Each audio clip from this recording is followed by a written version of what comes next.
Greetings, pals. Life is so erratic all the time. You never know what the future holds for you at any one time. You have the ability to be incredibly joyful one moment and crazily angry the next. It is possible for someone to be living a perfectly great life 1 minute and then, without warning, vanish from the view of everyone, even their family. No matter how hard you try, you will never be able to determine where, why, or how they disappeared. Instead, you will have to wait over 50 years to discover the truth behind the enigma surrounding these falsehoods, at which point events will take an unimaginably bizarre turn. Welcome to USA Stories channel. Do not forget to subscribe and activate the bell button to receive all new updates. Now let's go to the story. In 1939, Lawrence Flora Stevens appeared to be leading a contented life in Sullivan. Prior to 1975, when everything changed drastically for her and everyone around her, nothing out of the ordinary had occurred in her life. After 10 years of marriage, Florence and Robert Stevens experienced the worst sorrow of their lives in 1975. At the age of 36, Florence's life appeared to be going rather well until one fateful August 3, 1975 day. Florence lamented her illness. Her spouse escorted her to the hospital for a medical examination. After dropping Florence off at the hospital, he promised to return in about 1 hour. Florence had made an appointment to get checked out after informing him that she could have a cold. After dropping her there, her spouse proceeded to run some pending errands. He was confused, though, when he returned to pick her up from the hospital. Robert's wife was not at the hospital when he arrived. Where could she possibly have gone after they had said he would come get her in an hour? He questioned the hospital receptionist about Florence since he was beginning to become tired. Robert was informed by the receptionist that Florence never set foot inside the hospital. She had vanished from view. He spent hours waiting for her, but Florence was nowhere to be found. Florence had always been a vibrant, joyful individual. No matter what was going on, she always had a smile on her face and loved everyone around her. How could she have left so abruptly, and why would she do that? Anyone would be happy to know that Florence had been leading a pleasant life. She was employed as a seasonal worker at the Concordia Catskills during the summer of 1975, working alternate shifts as a chambermaid and a waitress. Florence worked at Concord not just in 1975, but also in 1974 and 1973. Therefore, she had a close relationship with the company. This opulent 200-room establishment was well known to tourists of the day. Was her story a case of someone going missing connected to the Concord? Robert alerted and hired a team of investigators to locate his missing wife after making every effort to locate Florence, but failing to do so. He had no idea what had happened to her or even if she was okay. Years went by and Florence's case, now referred to as the Sullivan County case, remained unsolved. Even Robert died 10 years after the incident, and since the two had no family left except themselves, there was no one left to inquire about Florence. The authorities' team abandoned Florence's case. There was not a single hint that would have suggested even a rough location for her. They had no idea that it would take 50 years to unravel this enigma. After 42 years, Florence Flora Stevens had been forgotten, or had she? She was never pronounced alive, nor was she ever proclaimed dead. Her secret had not changed, but all of a sudden in 2017, there would be a reunion of sorts. Senior State Police Investigator Salomon made a call to the Sullivan County Catskills Detective Bureau. Why? Had he learned anything about Florence, or at least knew where she may be? On September 15, 2017, Salomon phoned the sheriff's office early in the morning, reporting that he had discovered a female skeleton in the Catskills, but he was unable to identify whose corpse it was. Is that Florence's? Salomon was looking through the instances of missing persons in the surrounding areas to determine whose bones it was, but because around 70,000 women go missing in the U.S. each year, it would have been difficult to learn the truth in this manner. Although many of the 70,000 women who go missing on average come back or are found, there were still 21,894 ongoing cases at the time Salomon discovered the bones. Of all of them, how could Florence possibly be the one? Florence's case was renewed when the sheriff of Sullivan opened it. But the difficulty remained because Florence had no living relatives in 2017 that a DNA test could be done on. How would they confirm if it was even Florence or not? Florence's situation was being followed by practically everyone in Sullivan County by this point. Everyone was filled with so many unanswered questions. Did the woman still have life? Was she no longer alive? Did she flee, or was she murdered? After he examined Florence's case file, Rich Morgan, the sheriff for Sullivan County, discovered one more piece of information that would significantly alter the course of Florence's case. Morgan discovered that someone in Massachusetts, 237 miles away, had been using Florence's social security number. Was Florence still alive, or was there someone living under her name who had stolen her identity? The case was becoming increasingly complex, so the investigators got to work. They located the location that was using Florence's social security number. There has been a resident with the number residing in Lowell, Boston. The location in Lowell was identified as Care One Assisted Living Facility when the sheriff called. They were informed that Flora Harris was the owner of the social security number when they inquired. Nobody called Stevens, but Flora. What on earth was going on? The birthday and social security number are the same, but the last name and first name are different.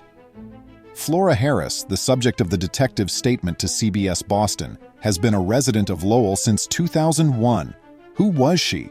Rich Morgan and his group made the decision to travel to Lowell on October 24, 2017, in an effort to finally unravel the mystery.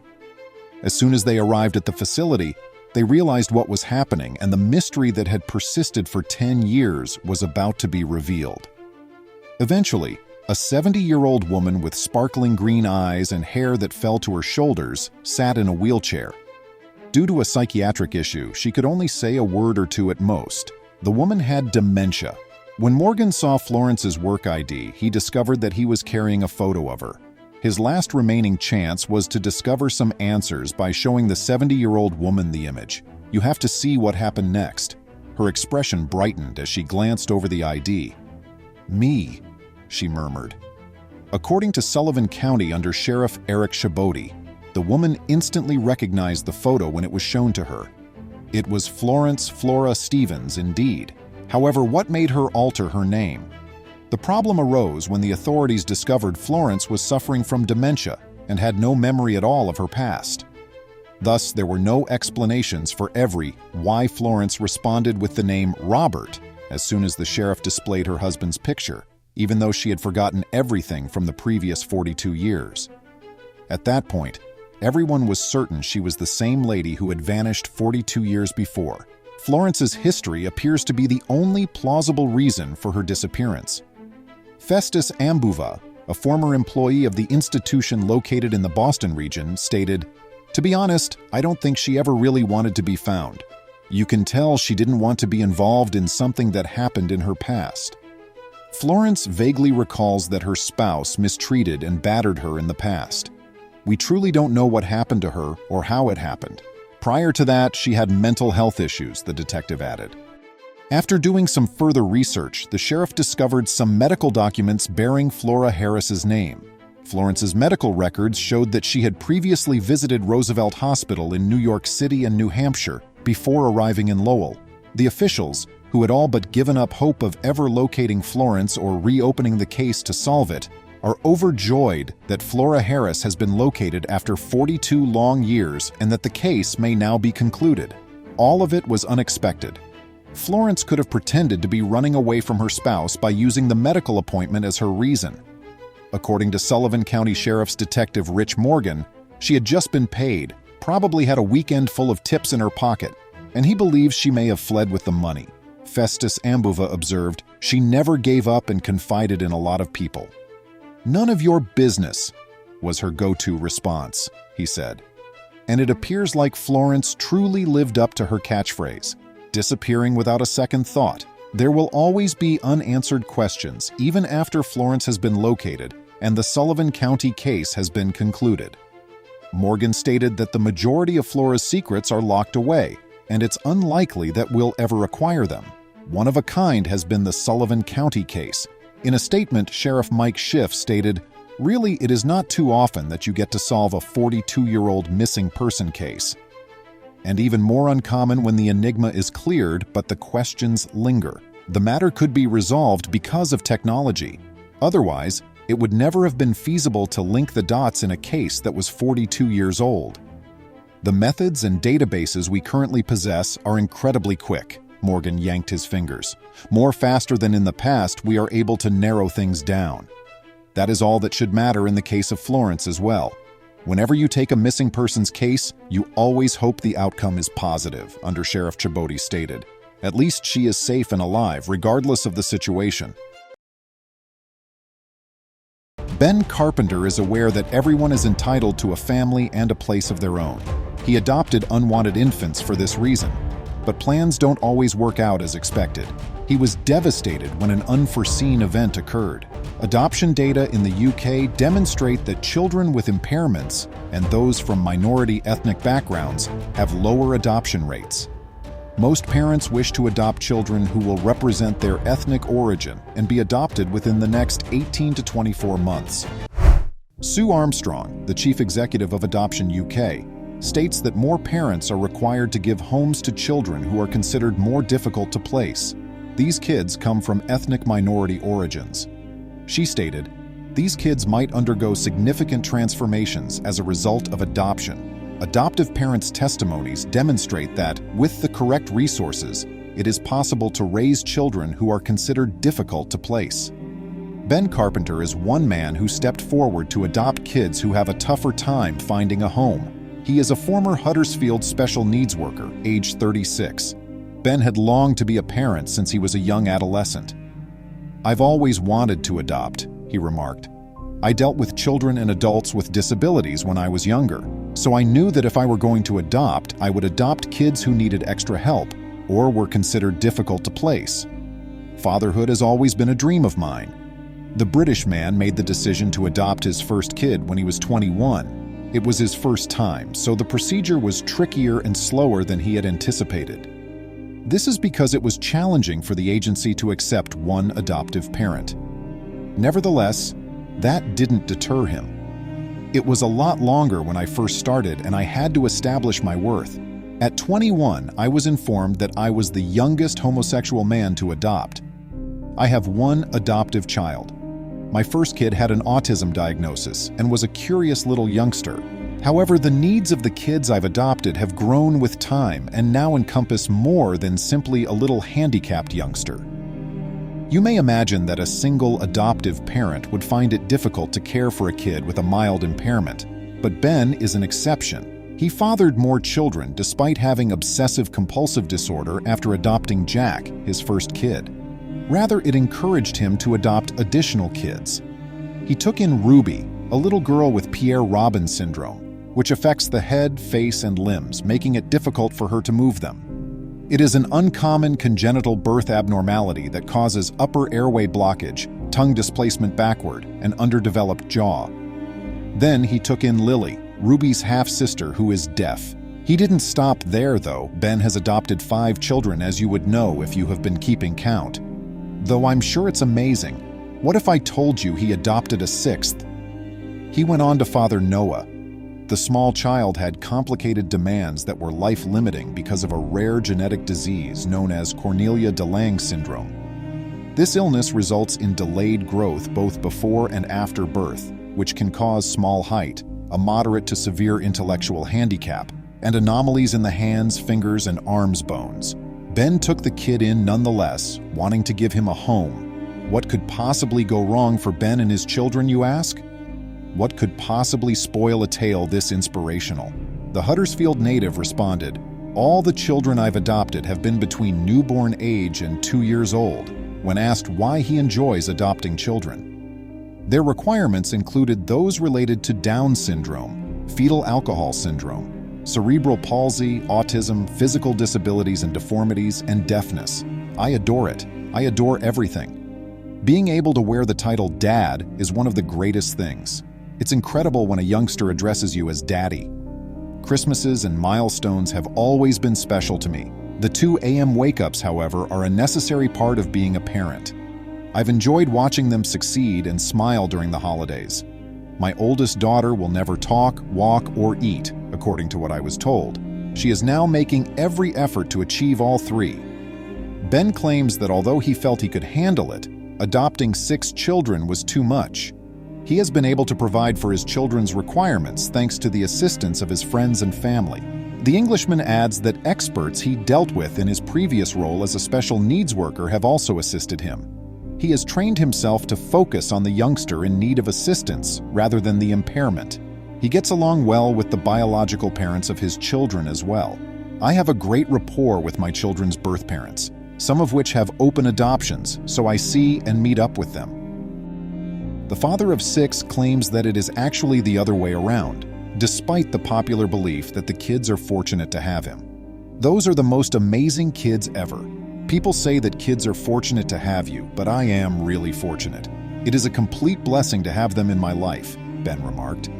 However, life took an unexpected turn less than a month after he adopted Noah, his 6th kid. In May 2019, a high court judge who praised Ben for being a wonderful father gave him permission to adopt his 4th son. To be honest, it's a lovely feeling, Ben remarked. First of all, the child is formally yours and is no longer a looked-after child. They bear your surname and are no longer in the foster system. They are a member of the family. That's a great feeling to have as a parent. If the youngster is aware of it, it gives them a sense of security. The official stated, "This little boy is very lucky to have found you, and you should be commended for what you offer, not only for him but also for adopting 5 children with disabilities." Although this amazing man has been referred to as a super dad, he rejects the term. "I am who I am, not a super dad here. I simply adore what I do." He remarked, "I guess what I do is extraordinary, but anyone who knows me knows that I'm just me." The adoption advocate has never had a child as quiet as Noah. His foster father claims that he has the most laid-back disposition and seldom ever cries. His siblings lavished attention upon the little guy. They think the world of him. The girls do try to overindulge him and take on more tasks than I let them. Since they are still young, I don't want them to become parents. Noah has blended in perfectly. The tiny kid experienced issues after contracting a gastrointestinal ailment a few weeks after being adopted. The unique youngster passed away as a consequence of this sickness. His father claimed, "My beautiful baby boy passed away at 3:30 after his death. There are no words to express how numb I feel at the moment." Ben characterizes Noah's passing as abrupt and unanticipated. Physicians said that issues with his stomach contributed to his cardiac issues. Although the young boy didn't live a long life, I am grateful that he had a family that cared for and loved him. Ben's tale demonstrates that parenting involves much more than just a child's biological relationship. "I know my story is unique," he remarked. "I'm not requesting that others follow suit, but don't undervalue yourself. Even if adoption is difficult, you have already shown yourself to be a strong person by registering. All I can think is, why are these kids not given the opportunity? I adore them very much. You would be mistaken to believe that Ben would give up after 6 children." "Never say never," said the former special needs employee. "Back then, I had only intended 1 child, but 2 ended up becoming 3. Fostering, perhaps. Who can predict what may occur next? Isn't it wonderful how dedicated he is?" Now, the West Yorkshire guy has his sights set on another objective. To assist him in raising $10,000, he has organized a fundraiser. The new sensory-friendly house that will be constructed with this money will aid in the development of his kids' senses with unique lighting, furnishings, and music. I'm hoping that he receives it as soon as possible. And in my opinion, the world could use more Bens. Which passage of the narrative most struck you as inspirational? I hope to run across you again soon.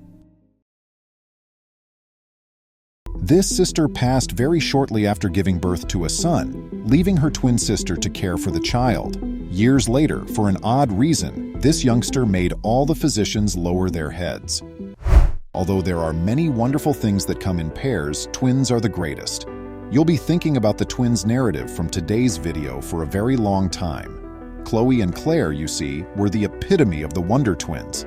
It's a common misconception that identical twins who look more alike are closer to one another, but that's not quite accurate. They weren't the same as the ones in this narrative. In actuality, Chloe was occasionally confused for the older sister. She even behaved like the elder one, being larger and taller than Claire. She kept her twin sister safe and showed great protection for her. Because of this, Claire had a carefree life and had faith that her elder sister would always save the day. But she would have to save her sister one day. Would she be capable of doing the task? The parents of Chloe and Claire made sure they provided them everything they could with what little they had. Their family was small and kind, but one night, something terrible happened. That evening, the family had just completed supper. So Sarah and Wilson watched a movie downstairs while Claire and her 17-year-old daughter Chloe walked upstairs. The sisters were in their room playing a video game when all of a sudden there was a gunshot heard. "What's that?"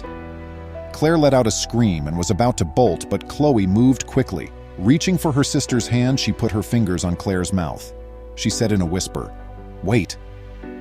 The females remained motionless for the next 10 minutes. They could feel their bodies trembling all over without even trying to move due to their extreme fear.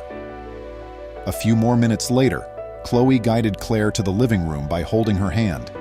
Their parents were on the floor, helpless, when they escaped. Sarah was already comatose and Will showed no signs of life. For the next half hour, we thought we were trapped in a dream. Chloe remarked, "We couldn't believe it was only Mom and Dad in a pool of their own blood." Sarah was taken straight into the emergency unit when the girls called for help. The girls were waiting for the doctor's word outside, holding hands. The doctor summoned them into his office later that evening to inform them that Sarah had also died away. There were many tears, regrets, and immense suffering. Chloe vowed to never leave her sister's side that same day. "We are in this together, and I will never let you be all alone," stated Chloe. But if only they knew this aspiration would remain a pipe dream. The girls toiled morning and night to make ends meet. After the ladies aged 25, Chloe eventually met a man who brought joy and ease back into their lives. Sadly, it didn't last very long. This man didn't even say goodbye when Chloe informed him she was pregnant. These sisters, however, had previously gone through much worse, so they chose not to let it affect them. With a grin on their faces, they braved the storm. Sadly, Chloe went suddenly while giving delivery, leaving her son Kyle in the capable care of her twin sister. Claire felt a maternal impulse surge through her as she cradled the small kid. She met her gaze with her anxieties. It was time to take over her sister's role as protector and guardian. "I'm going to love you even so much better than Chloe could have, I promise, baby," stated Claire. The two had an amazing life together after that.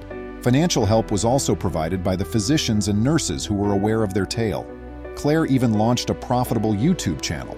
She wanted to make her sister proud and loved the lad with all of her heart. She had no idea that this child would be used for something bigger, something that would bring her enormous pain. Before Claire realized it, one of the top students in his class, Kyle, was already 11 years old.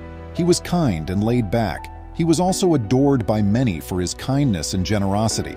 However, this is also the reason why they would cry so much, and everyone would be asking themselves, how could an 11-year-old boy do such a thing? What a brave one!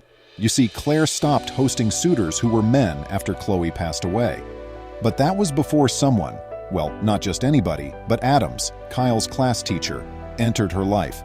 Later on, this man assisted her in granting a desire that was really required. Adams once told Claire, "Your son's doing really well. You're doing a great job," when she arrived to pick up Kyle from school. And Adams was such a kind guy. Kyle became quite close to his instructor as a result of his assistance with his schoolwork and athletics. He even talked about him and Claire a lot. She thought, must be a really decent person. Then one day she received an unexpected Facebook message from someone. Claire's heart skipped a beat when she saw it was Adams. "I apologize. Perhaps texting you here is acceptable. How is the young boy doing?" Claire answered back to Adams's letter. They spoke into the night that night. The two went on a date the next weekend. Kyle even assisted Claire in choosing an outfit. "Adams adores people of color. In that he's going to like you," the astute child said. They went on several subsequent dates after that lovely first one. Adams asked Claire out, and she said yes, since he was so certain he wanted to be in her life forever. Adams said, "You are the world's greatest mom. All of this is because of Chloe." I learned strength from her, and I would stop at nothing to keep Kyle safe. After he dropped her off, she was going to walk into the home when she said to Adams, "He's the reason I live." Their bond grew over the ensuing few months. Each of them had a significant impact on Kyle's life. Claire felt as though everything was coming together. She was relieved that Kyle would at last have a father he adored and respected. Adams intended to ask Claire to marry him that weekend. He'd already told Kyle, and they were going to give her a surprise. Sadly, on Friday, the day before, everything in their lives collapsed. Claire encouraged Kyle to be a nice boy when she left him off at school that Friday, but an awful incident occurred shortly after she departed. Kyle lost consciousness in class after falling off his chair. After the pupils set out an alert, the school administration dispatched an ambulance. Along with them were Adams and 2 teachers. Adams contacted Claire while traveling. She had to be there, even if he didn't want to be the one to break such terrible news. "Kyle has experienced something. Would you kindly visit the hospital?" Claire ran into Adams in the waiting area of the hospital and flung herself into his arms. "He must not experience any harm. I will never be able to forgive myself," she sobbed, till Adams pointed out the physicians to her. Claire answered that she was his mother when they inquired if she was the guardian. The doctor then invited her to accompany him into the room. Grasping Adams's hand, Claire pulled him forward. She sensed something was off, but not in the way she had anticipated. The doctor informed them of some serious news once they had settled in. He informed them that Kyle had just many months to live due to a stage 5 brain tumor. "I'm not really sure what happened afterward, but the next time I opened my eyes, I was on a hospital bed," Adams recalled. "I had been out for a couple of hours." When Claire eventually informed Kyle all the doctor had stated, the young child responded with the most courageous words imaginable. "Mom, please stop crying for me. I'm not afraid. I'm aware that other youngsters could require my aid. They can have my organs when the time is right, and I will stay inside of them," Kyle remarked, delight and optimism shining in his eyes. Over the course of the following few months, Claire and Adams made every effort to fulfill Kyle's wish list. Claire would constantly excuse herself at this time, going to hide in a corner and sob uncontrollably. One day Adams caught her in the act. "I'm not sure I could survive without him. I will be really sad to see him depart." "He's my everything," Claire said, but she was cut off by a cough. It was Kyle. His hair had grown out, his eyes had become sunken, and he appeared quite thin. The youngster interjected, "Promise me you will give me a younger sibling," and Claire drew him in for an intensely lengthy hug. After a few more months, Kyle was bedridden, and the doctors quickly determined that he was brain dead. This photo depicts how the physicians knelt in front of the boy's body following the 6-hour surgery. They were admired and respected beyond measure. Adams supported Claire over the years that followed, during which she remained a shell of her former self. You may probably predict the name of the baby girl this couple had, Chloe, who was born years later. She will grow up to hear of her courageous older brother, who at the age of 11 possessed the most compassionate heart that humanity has ever seen. What is the biggest thing you have ever given up for an unknown person? When Lesniak saw his puppy Fruit, he opened his lips in amazement. Finally, after some time, late-night talk show presenter Seth Meyers tucked the Cincinnati News into his opening monologue with a hint of humor. The newscaster remarked, "This is what I see." A dog was recently brought in by the Cincinnati Zoo to look after 3 tiger cubs that their mother had neglected. "I don't see a dog," said one of the visitors. "How is that joke going? It's not at all false." In the zoo, likely, an Australian shepherd 6 years old was responsible for the 3 Malayan tiger cubs. His guardians came to the conclusion that 3-year-old Santa, their mother, was not a suitable caregiver during those crucial first few weeks of existence. Just in case you were concerned, he won't end up as a snack. Bomb-proof is Ray's, the black and white nursery guardian who watches after Likely's repeat charges. It is not the first time he has raised an odd litter. Narratives from the past about wild children such as Mowgli frequently describe wolves or primates taking in members of their own social group who are hairless and have flat teeth. When the kids are reintegrated into human society, these tales frequently demonstrate severe social maladjustment. A kid cannot learn to talk, shake hands, or decipher other people's body language from an animal, even though it can teach it how to feed itself and remain warm in the winter. Interacting with other people is the only way an individual may discover what it means to be human. Stressor stated that it works both ways. She and her other keepers see to it that sick or abandoned newborns at zoos are kept warm, nourished, and physically well. But it is considerably harder for a human to teach an animal how to behave with other animals. When a juvenile animal is introduced to other members of its species without the correct socialization, the encounter may turn stressful, emotionally distressing, or even aggressive. Stressor discovered this long ago. I believe the first cat we raised killed another when he was introduced to it because he didn't know how rough was too rough, the woman stated. The cat was raised alone. He was clueless on what to do. I can't live with it thinking that we can do better than this, I told myself. Then she saw Likely, who was still a puppy at 7 months old when she went to see him. Stressor knew that the ideal pet for the nursery's resident nanny would be one that had the composure to put up with the nibbles and noises of being around exotic baby animals, the obedience to serve as a go-between for keepers, and the temperament to take on a parental role without turning into a narcissist. After some time, Stressor recalled their first encounter. He came up to me, wagging his tail, and then I began to comb him, brush him, and talk to him. Her plan was to act like a spoiled 3-year-old and see if it would make him stop shaking. It was just like whatever. He couldn't be less bothered, Likely said after passing the exam. He visited the zoo that year and raised Savannah, his first adopted puppy. Following Savannah's death, Likely took in Max, another puppy friend, and adopted a bat-eared fox as a foster child. She also gave the valuable dog advice to other instructors and most recently took care of Dale. Having reared Dale, Likely also went with the infant Taken to see his mother, Sally. According to Stressor, Dale found it simpler to approach his unfamiliar surroundings and interact with a foreign animal when there was a familiar, fuzzy presence around.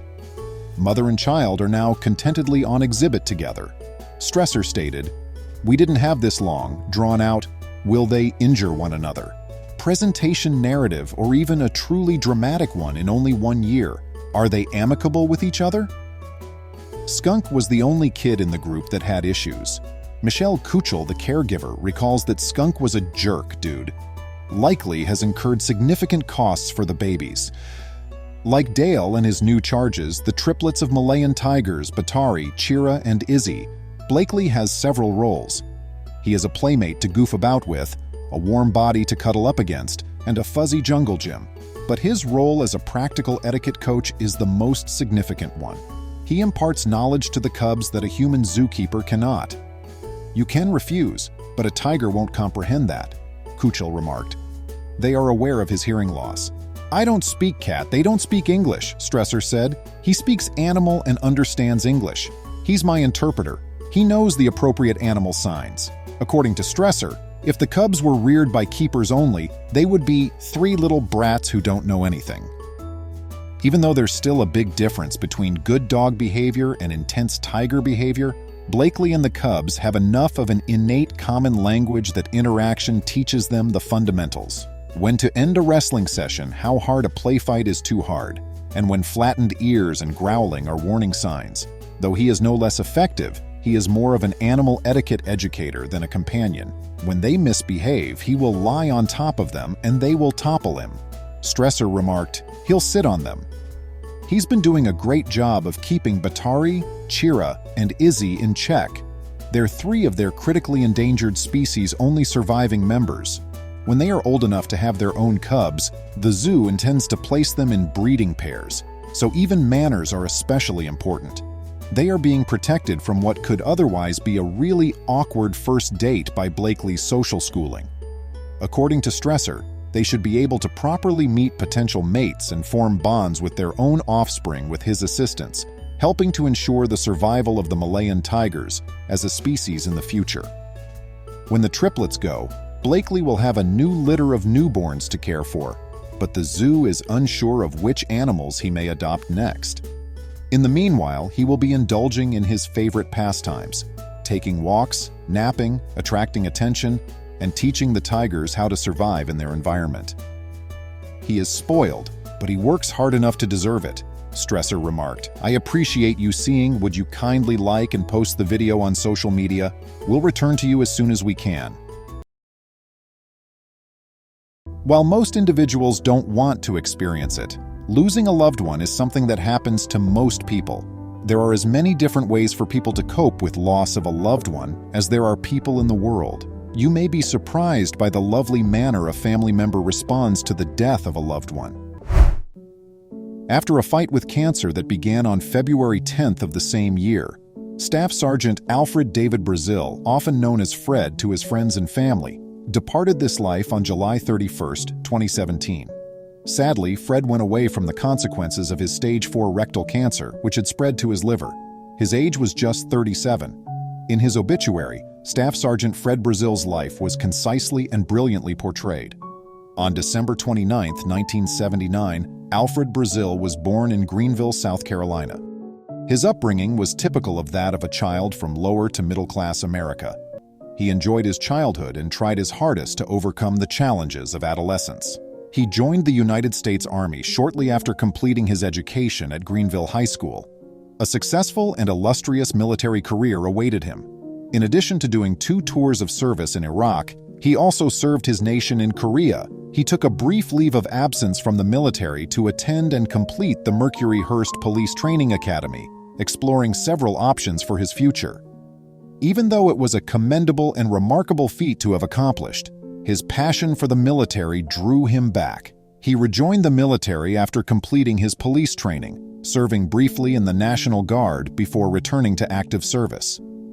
He eventually served at Fort Carson Army Base in Colorado Springs, Colorado, and was on active service until his death. He was a dedicated family man in addition to being in the military. Many of his close family members, including his father, William Jack Brazil, 3 brothers Rick Hovey of Greenville, John Rimmer of North Carolina, and William J. Brazil III of Georgia, as well as 2 sisters, Teresa Brazil and Tammy Hovey, all of Greenville, survived him.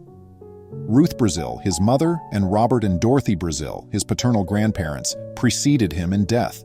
What mattered most, though, was the family he had created on his own.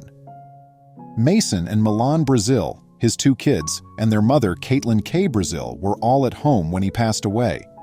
He seemed to enjoy his roles as a husband and parent, and it was evident that they felt the same way about him. Several instances were used to document the family's connection on video, but none was more solemn than Fred Brazil's funeral. Alicia Elwell Potter, a photographer and proprietor of her own private company, the Potter's Hand Photography, was among his friends who attended the burial. He had met Potter in South Korea while on service there.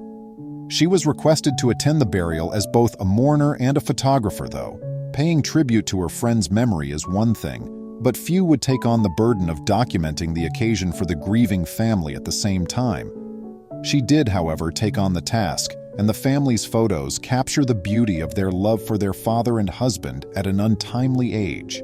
Potter sent her own sympathies and a fitting farewell to Sergeant Brazil's family on Facebook via her company page. She couldn't have expressed her entire point more perfectly. She posted on Monday, "I had the incredible privilege of traveling in to be with an incredible family that I hold in the highest regard. I documented every second of their sorrow and the funeral for a great man who truly lived life to the utmost. He was a devoted, caring spouse to a lady whose faith had persevered through their hardships and who possessed an inner strength that not many can claim. He was the vivacious and supportive father of 2 good-looking boys who will develop into smart men in the same vein as their father. He honorably served his nation as a soldier until his health prevented him from carrying out his duty. I will always cherish this lovely family and be eternally grateful that we crossed paths in South Korea a few years ago. His grin is something I will never forget. I really hope that I did you justice, Fred. Kate informed me that you wanted me to take one more family portrait, so I obliged. Peace be with you, dear buddy," Potter wrote in her piece on how Fred's wife's faith endured the whole process. This is not only lip service, rather it is a significant aspect of this family's lives and how they managed to overcome all obstacles. The Brazils were a devout Christian family with a unique perspective on tragedy and death. His wife, Kate Brazil, was reported to have stated that neither she nor her husband had instilled in their sons any fear or feeling that death is something to be overcome. "I tell them we are here as tools for God." God was aware of Daddy's might and that without using Daddy as a tool, he would not be able to reach certain individuals. That's how we accepted it, and he provided justification for it. We hold that to be true. Fred Brazil fought for his life because he believed that there is a reason why one fights, and that reason was rooted in his love for his family. This was his view on life and death throughout his struggle. Fred's mission in life was to reach people, bring them to God, and just smile, Kate added.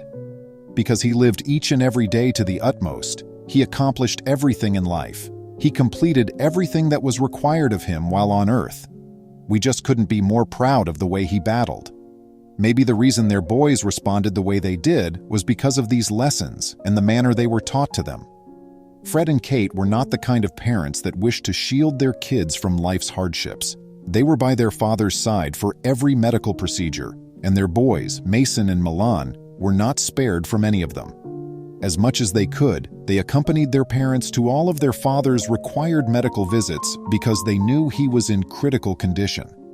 They were permitted to be a part of his battle for whatever long he needed. It may be argued that as a result, there wasn't a tremendous sensation of shock when it was all over. Even though her boys were just 5 and 8 years old when their father passed away, Kate Brazil claimed that they had not shed a tear. As a family, they experienced it together, and as Kate put it, they were looking at it very differently than others who had suffered a severe blow. Still, it was terrible, at least for Kate. Kate and her 2 kids were scheduled to take a private journey from their home in Colorado Springs, Colorado, to Virginia just 4 months after the funeral. Kate, though, was aware that their journey wouldn't be straightforward because they would need to stop in Boston. Staff Sergeant Alfred D. Brazil, their father and husband, was laid to rest in Arlington National Cemetery, and the family paid a brief visit there on November 20th. According to Kate, she sobbed the whole 24-hour trip to Arlington, hoping to see her husband's headstone. They'd been cool before, but on that trip there, she claimed it seemed like he might still return home, so that's when the gravity of the situation fully hit. "We spent so much time apart as a military family that I thought he would still return from this deployment. But since we now know what to anticipate, I felt better about leaving." Numerous Gold Star families I've met with note that while these trips don't get any easier, they do get different every time. However, anyone might pardon her for not anticipating the subsequent events. Her kids, Mason and Milan, approached the chance to reunite with their father as though it were a warm family gathering, since they were so at ease with it. The younger brother, Milan, informed his mother that he felt his father was with him as he approached the headstone and that he wanted to take a sleep with him. Mom set up the blankets and took a picture of Mason and Milan lying down next to their father's tombstone, just like they would have with him. Milan slept with his elder brother beside him in prayer. Kate made the choice to sit back and allow the special occasion unfold naturally. The boys believed that this was the only authentic way for them to connect with their father now that he was gone, even if they weren't deluded about his condition. It may have given them a feeling of closure and helped them feel closer to their father. As the day went on, Kate kept an eye on the boys as they lay around on the blanket and informed their father about their previous experiences, which included learning new swim skills, receiving martial arts belts, and even taking home prizes from a Halloween party. They were bragging to their father about their achievements just as they would have few months prior. It was great, tragic, and beautiful all at once. The nicest part, though, was right at the very end. Milan, who was 5 years old, claimed he needed to accomplish one more thing before he could go. Then he ran back to the headstone and said farewell with a final embrace. That's how he used to embrace his father. Because Sergeant Fred Brazil will always be a part of his boy's life, they will grow up with even more love and confidence from the man who reared them. These little boys had a bond with their father that was capable of softening even the hardest heart. How did you feel about their response to the gravesite of their father? Please share your thoughts in the space provided below. Don't forget to subscribe to more heartwarming tales like this by clicking the bell icon and like the post. Please remember to subscribe to our channel, give us a thumbs up, and turn on the notification bell so you won't miss any of our videos. If you enjoyed the tale, the next video that plays on your screen will probably move you too.